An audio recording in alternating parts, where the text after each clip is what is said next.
Hello everyone, I am Mansi Jain. Welcome to my channel. आज के इस वीडियो में मैं बताऊंगी कि अगर शेयर्स और म्यूचुअल फंड के यूनिट्स आप लोग बेच रहे हैं तो उस पर टैक्स कैसे लगेगा, कितना लगेगा, कैलकुलेट कैसे होगा। देखिए, बहुत इजी कंसेप्ट है, तो हम समझेंगे। सबसे पहले तो हम समझेंगे कि जो गेन निकलता है इस शेयर्स या म्यूचुअल फंड के यूनिट्स को बेचने पे, उसको कहते क्या है।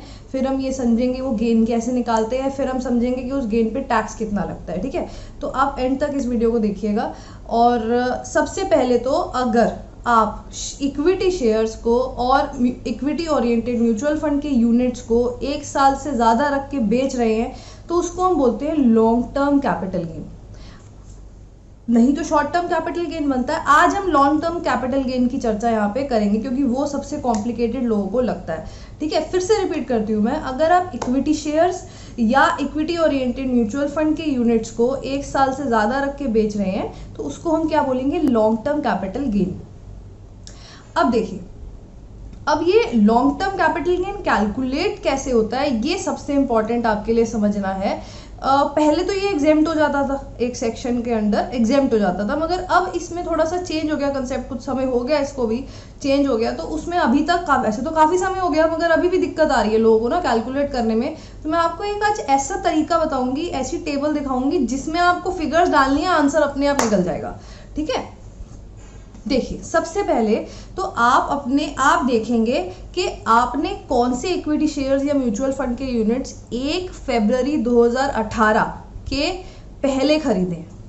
आई रिपीट, आपको ये देखना है कि इक्विटी शेयर्स और म्यूचुअल फंड के यूनिट्स जो आपने बेचे हैं कौन से 1 फरवरी 2018 के पहले खरीदे हैं, कौन से 1 फरवरी 2018 या उसके बाद खरीदे हैं।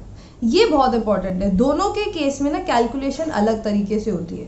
ठीक है, अब अगर आप 1 फरवरी 2018 या उसके बाद खरीदे थे आपने और अब आप उसको बेच रहे हैं और ये लॉन्ग टर्म कैपिटल गेन है, यानी कि 1 साल यानी कि 12 महीने से ज़्यादा रख के बेच रहे हैं, तो बहुत ईजी है। आपने जितने का बेचा, फॉर एग्जाम्पल 250 का बेचा, ये बिल्कुल बेसिक सिंपल एग्जाम्पल है खाली आपको समझाने के लिए। 250 का बेचा और 200 का खरीदा था, तो 250 में से 200 माइनस करेंगे, बचा 50। ये आपका है लॉन्ग टर्म कैपिटल गेन।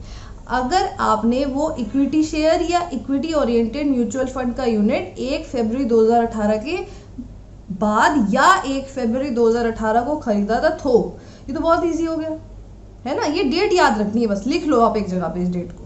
अब देखो, अब हम देखते हैं कि भाई अगर 1 फरवरी 2018 से पहले परचेज किया था और अब आप बेच रहे हैं और ये लॉन्ग टर्म है, तो इसमें लॉन्ग टर्म कैपिटल गेन कैसे कैलकुलेट होगा। अब देखिए, अब इसमें आपके सामने एक टेबल आएगी।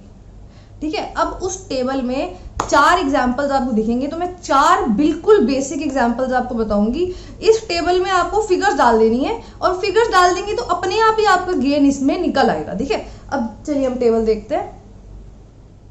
देखिए, इस टेबल में आपको क्या क्या चाहिए। पहले तो आपने अगर 1 फरवरी 2018 के पहले खरीदे थे और अब आप बेच रहे हैं, तो आपको क्या क्या चाहिए। आपको चाहिए एक तो कितने का बेचा, फिर आपको चाहिए एक, ये डेट आपको याद रखनी है, 31 जनवरी 2018 को फेयर मार्केट वैल्यू क्या थी, ये आपको देखनी है। आपको नेट से मिल जाएगी बड़े आराम से, वो देखनी पड़ेगी कि भाई 31 जनवरी 2018 को फेयर मार्केट वैल्यू क्या थी, इसी डेट की निकालनी है और ये आपको गूगल से मिल जाएगी। अब फिर आपको क्या चाहिए, कॉस्ट ऑफ एक्विजिशन, यानी कि कितने का खरीदा, बस यही चाहिए। अब देखिए, अब 4 केसेस हैं। हम मानते हैं कि आपने 1 जनवरी 2017 को परचेज किए थे इक्विटी शेयर्स। ठीक है, और आपने कितने के परचेज किए थे, 100 रुपए के, और 100 रुपए के परचेज किए थे और अब आपने 5 मार्च 2020 को बेच दिए। तो 1 साल से ज़्यादा रख के बेचे पहले तो ये लॉन्ग टर्म कैपिटल गेन हो गया। दूसरा, आपने 1 फरवरी 2018 के पहले खरीदे थे, तो अब इसमें ये कंसेप्ट लगेगा, आपने 100 रुपए के खरीदे, 250 रुपए के बेचे। अब आपको क्या निकालनी होगी, इसमें नेट से ढूंढनी पड़ेगी कि फेयर मार्केट वैल्यू क्या है 31 जनवरी 2018 की। हम सपोज करते हैं वो है 200। अब असली चीज सुननी है आपने। अब पहले आपको लेना है भाई फुल वैल्यू कंसिडरेशन, यानी कि कितने का बेचा। पहली जो लाइन है वो है कितने का बेचा, और एफएमवी के बीच में आपको निकालना है लोअर अमाउंट, यानी कि इन दोनों में से जो छोटा अमाउंट है वो कितना आ गया आपका 200। फिर आपको इस 200 और कॉस्ट ऑफ एक्विजिशन यानी कि कितने का खरीदा, तो जो चौथा कॉलम है जिसमें मैंने COA लिखा है वो है आपकी कॉस्ट ऑफ एक्विजिशन, सादी भाषा में कितने का खरीदा। पहली जो कॉलम है वो है कितने का बेचा, दूसरी कॉलम है फेयर मार्केट वैल्यू 31 जनवरी 2018, इसमें आपको ढूंढने के लिए यही लिखना है, ठीक है। चौथा कॉलम क्या है, कितने का खरीदा, चौथा कॉलम, और तीसरा कॉलम क्या है, पहले और दूसरे का छोटा अमाउंट। तो हम एग्जाम्पल पे आ जाते हैं। आपका फेयर मार्केट वैल्यू कितना है 200, बेचा कितने का 250, दोनों में से छोटा अमाउंट क्या आ गया आपका 200, ठीक है। अब इस 200 और जितने का खरीदा है उसमें से आप हायर अमाउंट निकालेंगे, तो खरीदा कितने का था आपने 100 का खरीदा था, हायर कितना आ गया 200 आ गया। अब ये जो 200 है ना, इसको आपको अपने बेचने वाले अमाउंट से माइनस करना है, फिर आपका आ जाएगा लॉन्ग टर्म कैपिटल गेन। बेचने वाला कितने का बेचा था वो पहले कॉलम में लिखा है जो कि है 250, तो 250 में से 200 माइनस किया 50 आ गया, ये हो गया long term capital gain. Ma'am हमारे तो सर के ऊपर से निकल गया। दूसरा एग्जाम्पल देखते हैं, आराम से दूसरा एग्जाम्पल देखते हैं। दूसरे में आपने खरीदा था 100 का, बेचा 150 का, और 31 जनवरी 2018 पे जो FMV है वो आपने ढूंढी तो निकली कितनी 200। तो पहले आपने जितने का बेचा और FMV है उसके बीच का छोटा अमाउंट निकालना होगा जो कि अब आ रहा है 150। कितना आ रहा है 150। अब 150 और जितने का खरीदा था उसमें आपको बड़ा अमाउंट निकालना होगा जो कि फिर से कितना आ रहा है 150। तो ये हायर अमाउंट क्या है 150 है, और आपने बेचा कितने का था 150 का बेचा था, तो इसमें no gain no loss. 150 minus 150, देखो गेन निकालने का एक सीधा सा तरीका होता है, sale minus cost of acquisition. ये जो सारा तामझाम हम कर रहे हैं ना, ये हम कर रहे हैं कॉस्ट ऑफ एक्विजिशन निकालने के लिए। अगर आपने 1 फरवरी 2018 के बाद या 1 फरवरी 2018 कोई खरीदा है तो सिंपल है, सेल माइनस कॉस्ट। अगर उसके पहले खरीदा है तो ये सारा तामझाम आपने करना है, ठीक है, ये ध्यान रखेंगे। अब हम तीसरा एग्जाम्पल लेते हैं, चारों कराऊंगी मैं आपको, तीसरा लेते हैं। तीसरे में आपने खरीदा कितने का था 100 का, फिर बेचा कितने का था 150 का, चेंज क्या हुआ है FMV कितना है 50। अब आप 50 और बिक्री वाले प्राइस पे क्या ले लेंगे कम, जो कि कितना आएगा 50। अब 50 और जितने का खरीदा था उसमें क्या ले लेंगे हायर, जो कि कितना आ गया 100। अब इस 100 को किससे माइनस करेंगे, जितने का बेचा है उसमें से, तो कितने का बेचा है 150 में से, है ना। तो 150 माइनस 100 करेंगे तो कितना आ जाएगा 50। 50 क्या हो गया आपका लॉन्ग टर्म कैपिटल गेन। अब ना ये तो गेन आ गया, लॉस भी आ सकता है, यानी कि ऐसा हो सकता है कि जितने का आपने खरीदा था उससे ज्यादा का बेच दिया, उसको क्या कहते हैं लॉस कहते हैं। आपको पता ही है ना, अगर आपने जितने का खरीदा था उससे कम पे बेच रहे हैं, सॉरी कम पे बेच रहे हैं, तो उसको हम क्या कहेंगे लॉस कहेंगे। तो चौथा केस अब ध्यान से देखेंगे, जिसमें बेचा तो कितने का है 50 का, खरीदा कितने का था 100 का, ठीक है। FMV कितनी है 200 है, तो पहले तो 200 और 50 में आप लोअर निकालोगे जो कि कितना आएगा 50 आएगा, फिर 50 और खरीदने वाले प्राइस पे हायर निकालोगे जो कि कितना आएगा 100 आएगा। अभी जो हायर है इसको किससे माइनस करोगे, जितने का बेचा था उससे। कितने का बेचा था 50 का बेचा था, 50 माइनस 100 करोगे, ये आ जाएगा आपका लॉन्ग टर्म कैपिटल लॉस 50 का।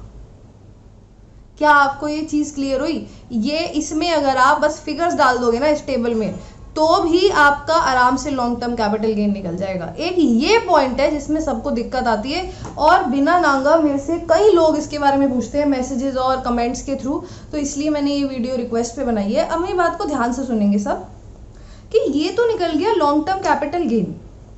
अब इस पर टैक्स कैसे लगता है? देखिए पहले जो होता था ना, ऐसे नहीं निकलता था सीधा लॉन्ग टर्म कैपिटल गेन पे आपका एक तो एग्जेम्पशन होता था, कैलकुलेशन भी अलग होती थी, टैक्स भी नहीं लगता था। अब क्या है कि 1 लाख तक का जो लॉन्ग टर्म कैपिटल गेन है उस पर कोई टैक्स नहीं है। 1 लाख से जितना भी ज़्यादा है उस पर 10% टैक्स है। आई रिपीट, 1 लाख तक के लॉन्ग टर्म कैपिटल गेन पे कोई टैक्स नहीं है, उससे ज़्यादा पे क्या है 10% है। अब लास्ट चीज़ कि ये जो मैंने कैलकुलेशन करी है ये आप अपनी रिटर्न में कैसे दिखाएंगे, तो आपको ये अपने आप टेबल रिटर्न में नहीं बनानी है। रिटर्न में ना एक शेड्यूल होता है जिसमें ये टेबल ऑलरेडी बनी होती है, आपको उसमें बस फिगर्स डालनी है। अब मैं समराइज कर देती हूँ 10-15 सेकेंड्स में। पूरा वीडियो को।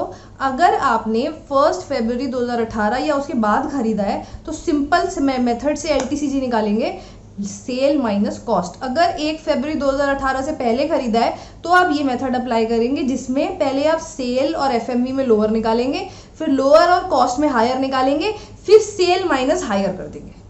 क्या आपको क्लियर है? तो हो सकता है गेन निकल जाए, हो सकता है लॉस निकल जाए, ठीक है। और ये जो मैंने 1 लाख वाली बात बताई, ये तो रिटर्न अपने आप कैलकुलेट करती है। जैसे मैं जावा यूटिलिटी यूज़ करती हूँ, और अगर आप में से कोई इंटरेस्टेड है तो आप मुझे बताइए कि आप रिटर्न में आपको इसमें दिक्कत आ रही है गेन वगैरह डालने में, मैं उसका ट्यूटोरियल ही डाल दूंगी सीधा। बहुत इजी है, 2-3 मिनट का ही काम होता है रिटर्न में, तो आपको कुछ करना ही नहीं है, फिगर्स डालनी है, ठीक है। और बस यही है। अब बचा शॉर्ट टर्म कैपिटल गेन, वो हम दूसरी वीडियो में ले लेंगे। तो आप मुझे बताइए आपको ये कंसेप्ट क्लियर हुआ कि नहीं, और वापस जाके पीछे आप पॉज करके ये टेबल फिर से लिख सकते हैं। मैं टैक्स से रिलेटेड और भी वीडियोस डालूंगी, तो अगर आप में से कोई परेशान है शेयर्स या इन्वेस्टमेंट से, टैक्स से रिलेटेड किसी भी क्वेश्चन को लेके, आप उसको कमेंट में बता सकते हैं, ताकि मैं, अगर मुझे सही लगा तो मैं उसको वीडियो में डाल दूंगी, नहीं तो मैं वहीं पे आंसर कर दूंगी। आपको पसंद आए तो लाइक करिए, शेयर करिए और सब्सक्राइब करिए। और टैक्स से रिलेटेड, टैक्स ऑन इन्वेस्टमेंट से रिलेटेड वीडियोस के लिए thank you for watching and goodbye. और हाँ, आप जब सब्सक्राइब करेंगे तो वहाँ पे ऑल पे क्लिक कर दीजिएगा। ऑल पे क्लिक करे बिना आपको नोटिफिकेशंस नहीं आएंगे यूट्यूब से। आपको अगर सारे नोटिफिकेशंस चाहिए तो आप ऑल पे ज़रूर क्लिक करिए। Thank you.